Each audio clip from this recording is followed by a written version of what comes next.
Hi, I have in my plans to come out very soon with a whole video comparing all the point and shoot cameras that you can get right now or that were recently discontinued. And this one right here is going to be on the top of the list. It is the sexiest, dreamiest, most striking, most unique, minimalist, machine crafted, most desired, most expensive point and shoot you can get, and it will be on the top of the list. But despite the nearly $2,000 price tag, up till recently, you couldn't buy it. I don't even know how I got mine. I literally just saw it on B&H as available, clicked on it, got it. This was a few weeks ago. And then I checked like an hour later and it was back out of stock again. Did I get the only one? I don't know, but it appears that problem is solved and it looks like it's in stock, at least for now. So depending on when you watch this video, stock can change. But if you're interested, watch this video because we're gonna go into the pluses and minuses of this camera. As I said, I bought it with my own money, so it's not sponsored, it's an unbiased review. So speaking of price, when the camera was introduced, it came out at $1595. That's $400 more than the D-Lux 7, so not really cheap. And then the price catapulted during the whole tariff thing, but then it came way back down. Well, when I say way back down, it's still around 2,000 US dollars. But when you think about the Sony RX1R Mark III at $5,000, $5,000 camera with recycled parts from a camera 10 years ago, possibly the most overpriced, stupidest decision you can buy. I own 3 of them. Just kidding.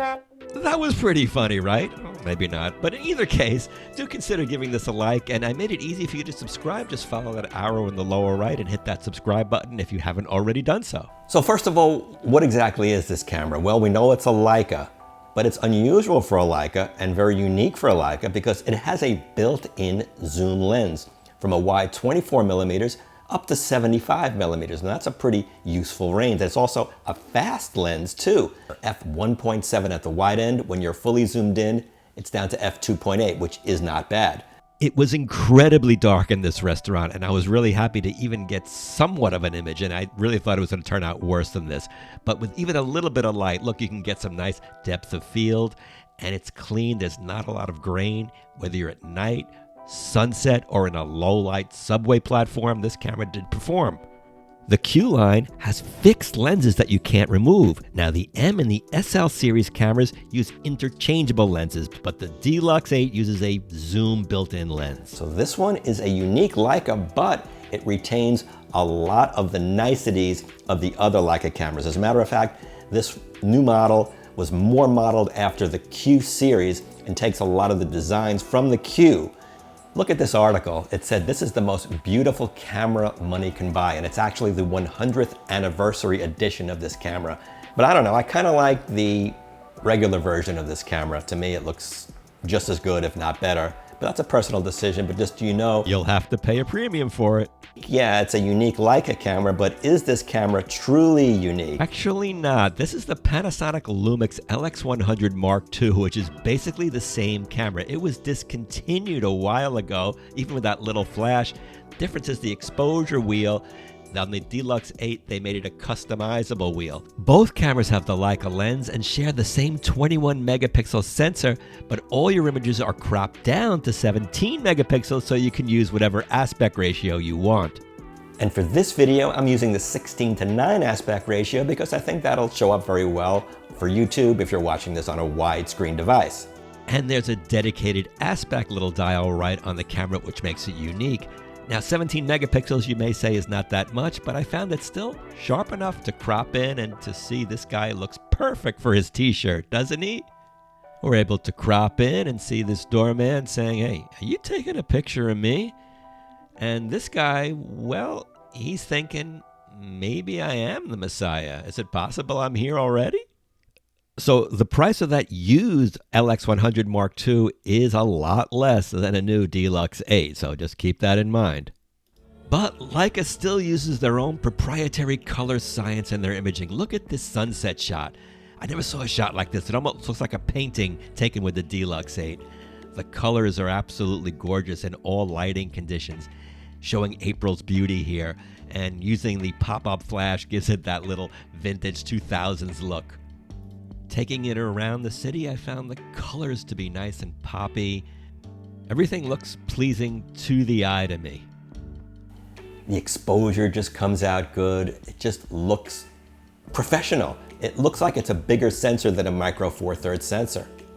By the way, the camera does not come with this automatic front lens cap. This is an aftermarket item. I'll leave a link in the description. It comes with a standard Leica lens cap, but I decided to get this because, well, kind of cool, and you don't have to worry about misplacing the other one. So before we get into the nuts and bolts of this camera, I want to talk about one other camera which is also incredibly popular, possibly even harder to get, and I just got this too. I got them both around the same time, almost by a miracle.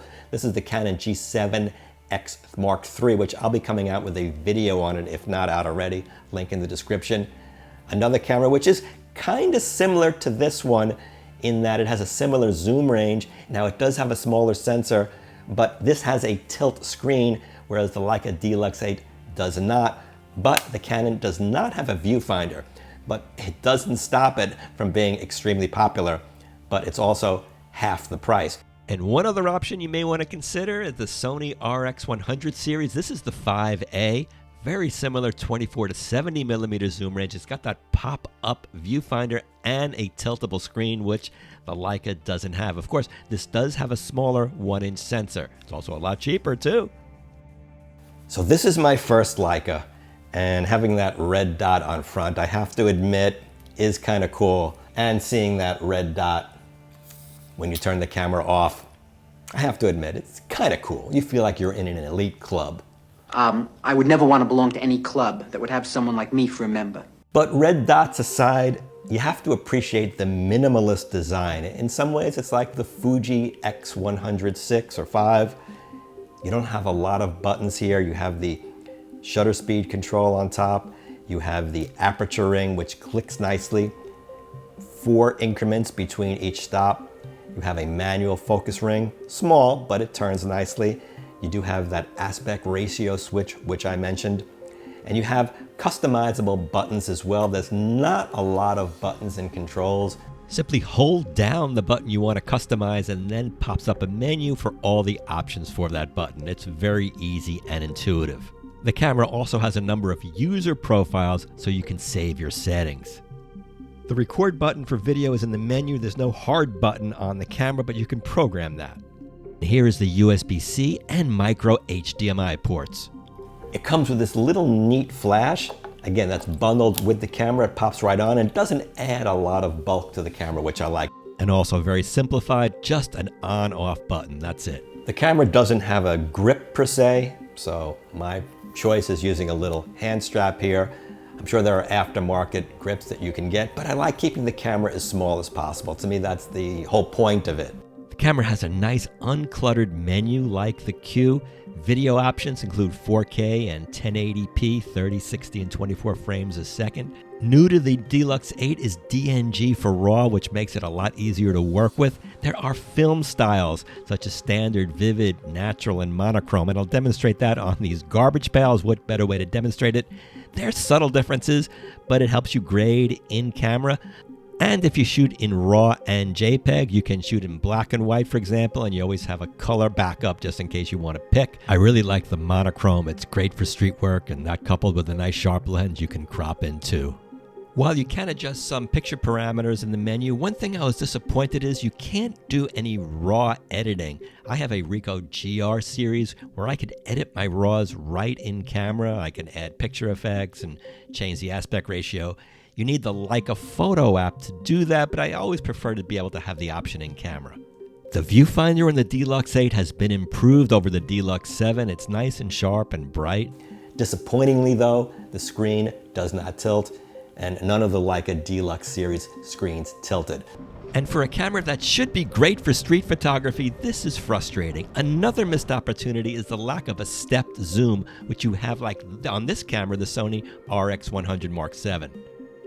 The zoom speed is only one speed. It's not pressure sensitive and it's too slow. You know, things happen quickly on the street and you want to be able to zoom quickly if you can, and I just find it to be way too slow and not responsive enough. While I'm complaining, let me talk about the manual focus. There's no distance markers like the Fuji cameras, but worse yet, when you turn the camera off, and then back on again, it won't remember where your manual focus point was. The same holds true for the zoom. It won't remember the last zoom position. Now, video really is an afterthought on this camera. It does 4K 30 video, which is nice, but there's no mic and no headphone jack, and it's all 8-bit and no log profiles or anything like that. A nice touch, though, is when you hit the record button, you get a nice red frame around your screen. This way you really know you're recording. Now, you only get 15 minutes of 4K 30 video. That will change if you're shooting 1080p.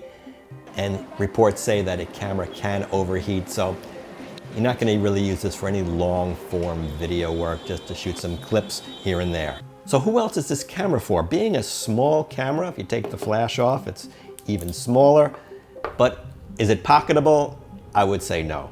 I mean, it's possible you could put it in your pocket and jam it in, or even a jacket pocket, but a $2,000 camera, I just don't think I'd be comfortable in case you bump into something, so no. But it's small enough to put into a small bag or a purse.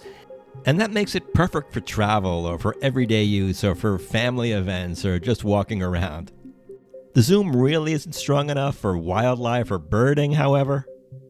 Well, that depends on what kind of birding. Well, let's say you want to save a few dollars and you want to get a prior D-Lux model. What has changed? Well, the body was redesigned nicer.